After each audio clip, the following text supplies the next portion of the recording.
li ñu war a jàpp mooy Pape Ibra Tall ak tableau bi dafa bokk ci ñun Thiès ak Sénégal sax laay wax ak suñu taarix ak suñu nekkin ci Thiès.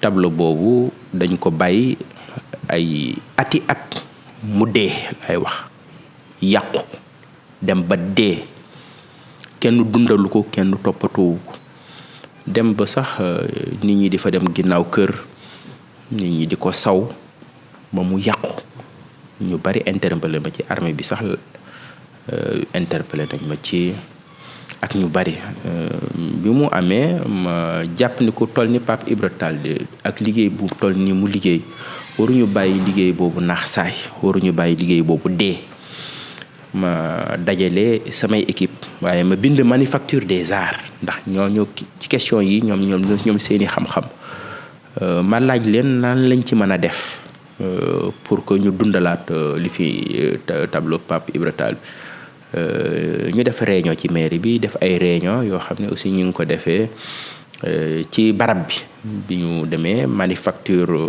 daat ñi tànnal yoon wu ñu war a mën a jaar ba li fi Pape Ibra Tall defoon ñu war ko mën a maintenir ni mu mel donc ñoom aussi ñu proposer ay artistes yu ko war a def liggéey boobu nag donc moo tàmbali kon ñun rey œuvre Pape Ibra Tall taxu ñu jóg déedéet dundalaat ko sax moo ñu tax a jóg dekkalaat ko moo ñu tax a jóg ci liñ ciy def lépp du dara lu ci mairie bi def loo xamante ne ànduñu ko ak manufacture des arts ñun teguñu fa tureel lépp waa manufacture des arts ñoom ñoo ñu ko wax yoon bi ñuy jaar ñoom ñoo tànn artistes yi ko war a liggéey ñoom ñoo ci nekkit wax dëgg yàlla donc kon ma wax ni artistes yi wala homme de culture yi na seen xel dal ñun dundal Pape Ibra Tall bëgg Pape Ibra Tall gën a dund moo tax ñi jàpp ne la fa nekkoon ñi bàyyi ko mu yàqu ay ati at ba mu dem ba dee loolu méngoowul ak Thiès méngoowul ak Pape Ibra Tall ak liggéeyu Pape Ibra Tall.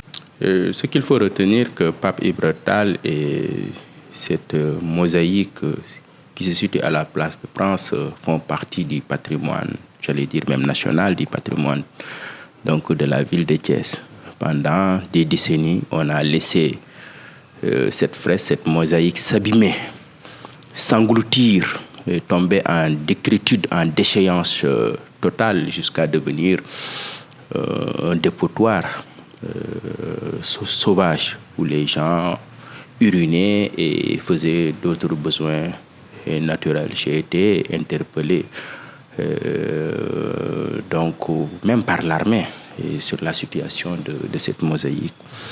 Et c'est en ce sens-là que dans une décision collective, un processus collectif de consultation, de concertation, j'ai écrit à la direction des manufactures des arts, à des bureaux d'architectes, à des gens dont c'est la spécialité, et nous avons tenu plusieurs réunions, dont certaines réunions même sur site. Et à l'issue, et que la manufacture a proposé un processus de réhabilitation donc de cette fresque, de cette mosaïque, et qu'à la ville de Thiès paye d'ailleurs, je dois dire. Et c'est ce processus-là de réhabilitation aujourd'hui qui est en cours. Au contraire, nous voulons sauver l'œuvre de Pape Ibra Tall. Au contraire, nous voulons sauver la mémoire de Pape Ibra Tall. Et donc au niveau de Thiès, voilà ce que je voulais dire, et je pense que je veux rassurer tout le monde, rassurer les populations de Thiès, rassurer tous les artistes et hommes de culture donc de notre pays.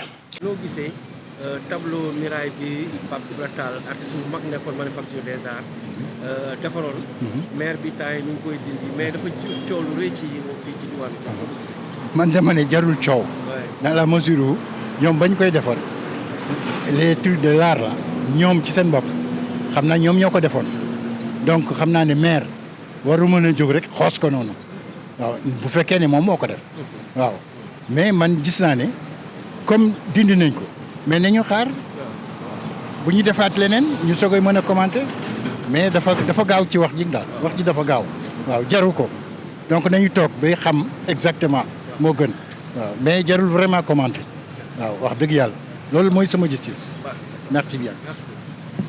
Je m'appelle Abdelaziz Diakhaté. Je suis de Thiès, bien sûr. Aujourd'hui, d'ailleurs, je suis venu à la mairie pour récupérer mon extrait de naissance.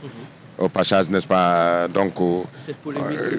voilà, que j'entends sur le monument des morts, d'ailleurs. On l'appelait, nous, à Thiès, à l'époque, le monument des morts qui a été attribué par notre doyen, Pape Ibra Tall, de la Manufacture sénégalaise des arts décoratifs. Donc, ce matin, à notre grand regret, nous avons entendu ce problème-là, ce polémique au niveau des médias. Mais aussi, je crois que avant de pouvoir, par exemple,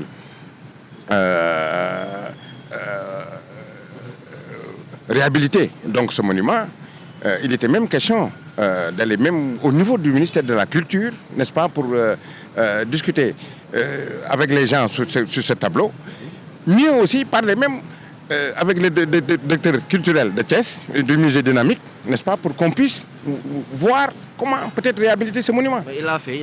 Mais, il travaille de concert avec les manufactures, l'ancien directeur des manufactures et des artistes. Le maire, il l'a fait. Ouais. Ah d'accord, il a consulté d'abord la manufacture des arts avant de faire ça. Ouais. Ah donc là, c'est bon. Comme il a fait ça, c'est pas mal. Voilà ci wolof rek nga wax ñu coow li juddu ci tableau bi Pape Ibra defaroon fii. waaw Pape Ibra xam nga monument bi moom monument ñu ngi ko doon wax bi ñuy nekk xaalis sax même ñun monument de la mort. parce que defe naa ni même Senghor fekke na ko monument bi mu nekk monument boo xam ne dafa am taarix nag. waaw parce que même suñu armée nationale bi fii lañ daan ñëw di déposer seen gerbe de fleurs c'était vraiment mignon très joli.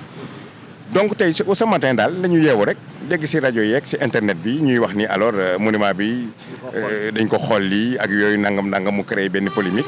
mais man je crois que ni Babacar peut-être li mu si jublu yëpp mooy le maire defaraat ko mais pour defaraat monument bu dey nii nga xam ni Thiès bi mu fi doté wu yàgg na ñun ñu nekk xale sax fekk ko fi donc mënoon na ko réhabiliter bien sûr mais balaa moo ko doon réhabiliter waxtaan seeg waa manufacture des arts décoratifs waxtaan seeg ki nekk musée aussi. mais comme def na ko c'est très bien donc xam naa ni ñoom peut-être jox nañ ko ay directives yoo xam ni moo tax mu xolli ko. waaw xam naa ni loolu moo tax mu def ko parce que moom it nekk na nit koo xam ni ku dal la koo xam ni ku bëgg defar la moom. macha allah te xam naa ni moom it xolli na ko mais je sais que ni dañ si def loo xam ni tey jii dana mën a andiwaat li nga xam ni mënuñu fi fekkoon. voilà merci.